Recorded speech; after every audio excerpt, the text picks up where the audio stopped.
Welcome back to Bad Things in History, where our only agenda is that history can be interesting. Horrible, but interesting. Starvation can make people revert to their most basic instincts. Survival is all that matters. Given the choice between slowly dying or eating a companion, history has shown repeatedly that most prefer to feed on human flesh. It may be revolting, but it is understandable.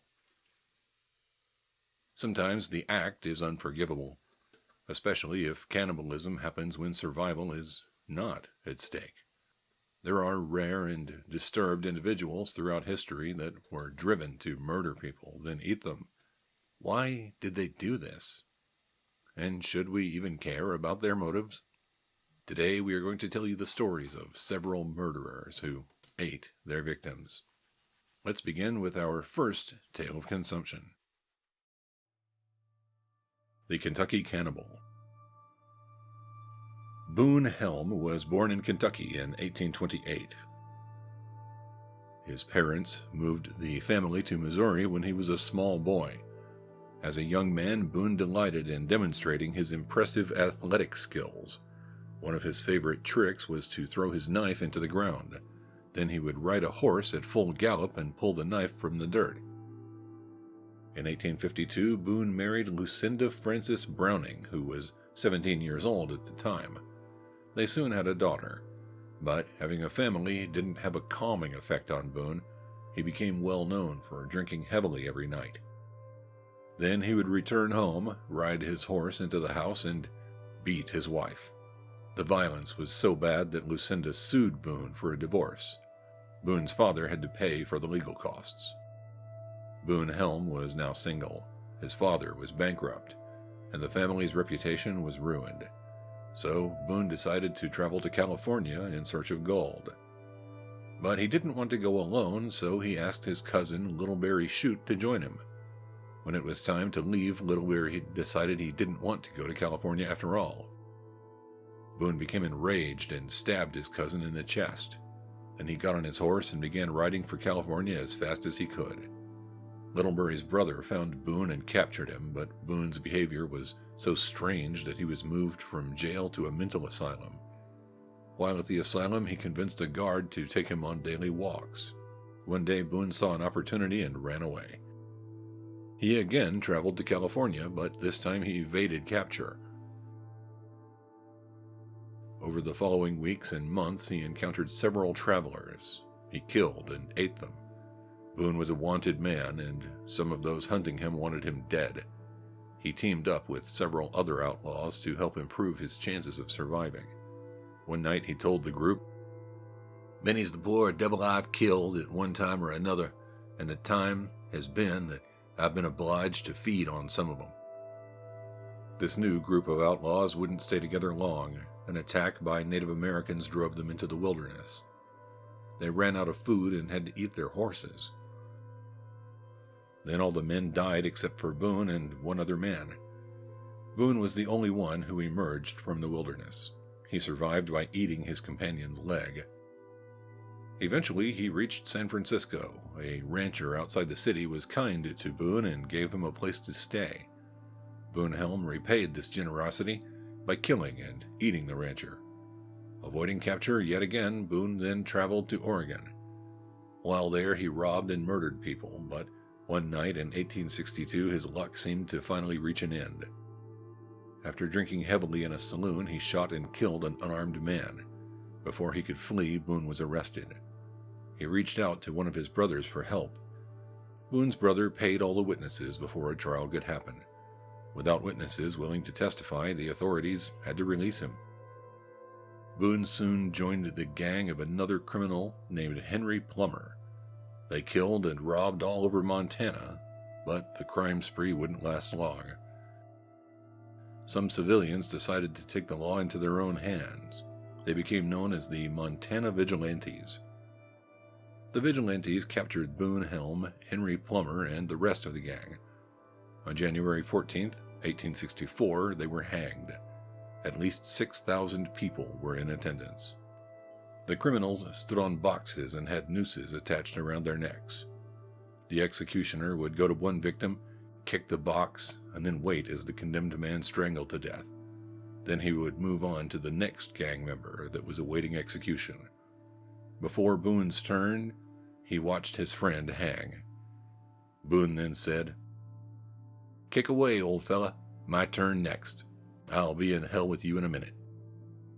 Before the executioner could kick the box under Boone's feet, he yelled, "Every man for his principles. Hurrah for Jeff Davis. Let her rip." Boone Helm then jumped. He was dead a few minutes later. Nobody is sure how many people Boone killed and ate, but it was at least 11. Liver-eating Johnson. For those who kill and eat their victims, sometimes cannibalism becomes a form of revenge. And once the rage has evaporated, so does the desire to eat human flesh. John Johnson was born in 1824 near Pattonburn, New Jersey. Little is known about his life. As a young man, he enlisted in the Navy to fight in the Mexican-American War, but he couldn't keep his temper under control. His military career ended after hitting a superior officer. Johnson deserted from the Navy. He traveled to Montana and tried digging for gold, but that didn't work out. He then cut trees to provide wood for steamboats. It wasn't something he wanted to do forever. Hunting and trapping in the mountains seemed like a much better existence, so he left civilization and headed into the wilderness. Johnson married a woman from the Flathead Indian tribe. In 1847, she was killed by a group of hunters from the Crow tribe. He became enraged and swore to take vengeance on all Crow for killing his wife. He would purposely hunt any Crow Indian he could find. John Johnson would kill his victim any way he could. Then he would take the scalp as a trophy. Finally, he would remove the liver and devour it. After 25 years of vengeance, Johnson finally made peace with the Crow. He declared they were his brothers and ended the vendetta. However, other Indian tribes moved into the area during the Plains Indian Wars. Johnson killed many of them, though he never ate human liver again. In 1864, he joined the Union Army. Johnson was discharged a year later. He spent the rest of his life working odd jobs. He earned a living any way he could. Johnson's life ended on January 21st, 1900, at a veterans' home in Santa Monica, California. The movie Jeremiah Johnson is loosely based on Johnson's life. Alonzo Robinson. Alonzo was born in 1895 in Cleveland, Mississippi. His family was extremely poor, but somehow they endured. Alonzo spent his childhood in Cleveland and stayed there after becoming an adult. It didn't take long for local authorities to become aware of his presence. In 1918, Alonzo Robinson began sending obscene letters to women from the Cleveland area. That was illegal, and eventually the police arrested him for it. On the way to jail, he escaped, but while running from the police, they shot at him. The bullet hit Alonzo in the shoulder. He evaded law enforcement for several years, but Alonzo wasn't the type of person who could evade scrutiny forever. He moved to Ferndale, Michigan in 1926. Almost as soon as he arrived, authorities began discovering dead and dismembered women all over the city. They suspected Alonzo was killing them, but couldn't prove it. In 1927, they were finally able to arrest him for something. He entered a graveyard and stole a young woman's body. For this, he would stay in prison until 1934. While he was incarcerated, authorities tried to get Alonzo to confess to murdering the women near Ferndale. The only thing he said to them was, "I could tell you a lot of things you'd like to know, a lot of things about murders and murderers, but I'll die first." In July 1934, he was paroled. He returned to Cleveland, Mississippi, and so did his murderous urges. His first task was to write more obscene letters. Then he mailed them to victims all over the country. On December 9th, 1934, Alonzo broke into the home of Aurelius B. Turner. Turner was sitting in a chair reading a newspaper. His pregnant wife was in the house, as well as their 2 small children. Alonzo attacked Turner with an axe, then shot him. Then he killed Mrs. Turner with 5 strikes from the axe. Once both of the victims were dead, he mutilated the bodies. He removed some of Mrs. Turner's flesh and took it with him. Postal inspectors began investigating the letters Alonzo was sending. They found where he was staying and sent police to arrest him. When the officers searched his pockets, they found more obscene letters, human hair, and portions of human flesh that were salted and cured. The bite-sized chunks of meat also had Alonzo's teeth marks in them. As the police questioned Alonzo, he confessed to killing Mr. and Mrs. Turner. They also asked him about a trunk full of women's heads that were found in Ferndale, Michigan. Alonzo claimed the trunk and the heads were his. But he didn't kill the women. He stole their bodies from graveyards, then removed the heads. Alonzo Robinson had a 1-day trial. He was found guilty and sentenced to death. On March 5th, 1935, he was hanged. As the noose and black hood were placed over his head, Alonzo was smiling. Soapmaker of Correggio.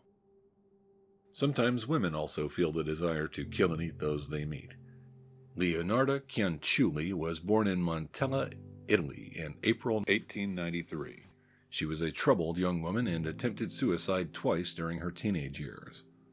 In 1917, her future seemed more promising as she married a registry office clerk. Unfortunately, hope for the future was short-lived. Leonarda was imprisoned for fraud in 1927, and after she was released, the home she shared with her husband was destroyed by an earthquake. The couple eventually left the area and moved to Correggio. There, her life seemed to improve. She opened a shop and became well known and respected in the community. Although life was already stressful, Leonarda and her husband had a lot of children. In total, she gave birth to 14 of them. 10 of her children died. She was extremely protective of the few that lived. In 1939, Leonarda learned that her eldest son was going to join the Italian military. She knew that she must protect her son. As she considered her options, Leonarda realized there was one way to ensure his survival. Her son's well-being demanded human sacrifice. The first victim was a woman named Faustina Setti. She came to Leonarda asking for help in finding a husband. Instead of a husband, she received fatal blows with an axe. The body was cut into 9 pieces. The blood was captured in another container. Leonarda's official statement to police explained how she processed the corpse. I threw the pieces into a pot, added 7 kilos of caustic soda, which I had bought to make soap, and stirred the mixture until the pieces dissolved in a thick, dark mush that I poured into several buckets and emptied in a nearby septic tank. As for the blood in the basin, I waited until it had coagulated, dried it in the oven, ground it, and mixed it with flour, sugar, chocolate, milk, and eggs, as well as a bit of margarine. Kneading all the ingredients together, I made lots of crunchy tea cakes and served them to the ladies who came to visit. Her next victim would arrive on September 5th, 1940. Francesca Suavi asked for Leonarda's help finding a job. When notified that a job was available, Francesca came to visit Leonarda and celebrate. Rather than a job, Francesca was treated to drugged wine. As she lost consciousness for the final time, Leonarda killed Francesca with an axe. Her body was also converted to soap and tea cakes. On September 30th, the final victim arrived. Virginia Cacioppo also needed a job. Leonarda claimed to find one for her, then, when it was time to celebrate, killed Virginia with an axe. This time, instead of using caustic soda, the corpse was boiled. Leonarda said, "She ended up in the pot like the other 2. Her flesh was fat and white. When it had melted, I added a bottle of cologne, and after a long time on the boil, I was able to make some most acceptable creamy soap. I gave bars to neighbors and acquaintances. The cakes, too, were better. That woman was really sweet. Virginia's sister became suspicious and notified police. The police suspected Leonardo was involved, but she refused to confess. When they began accusing her son of being involved, she finally admitted to everything. She was put on trial in 1946 and found guilty of killing the 3 women. Leonarda Cianciulli was confined to a mental asylum. She remained there until her death in 1970. Why do you think these murderers ate their victims? Was it mental illness that drove them to it, or is it possible that evil is indeed real? Tell us what you think in the comments below. And if you enjoyed this episode, please hit the like button. Maybe subscribe to our channel if you haven't already. We have no desire to eat human flesh, but we will surely starve if you don't give us your approval. If you want to help us achieve a more balanced diet, then please be aware that we have a Patreon if you want to join. There is also merchandise at our website. The links are in the video description below. Thank you for watching Bad Things in History.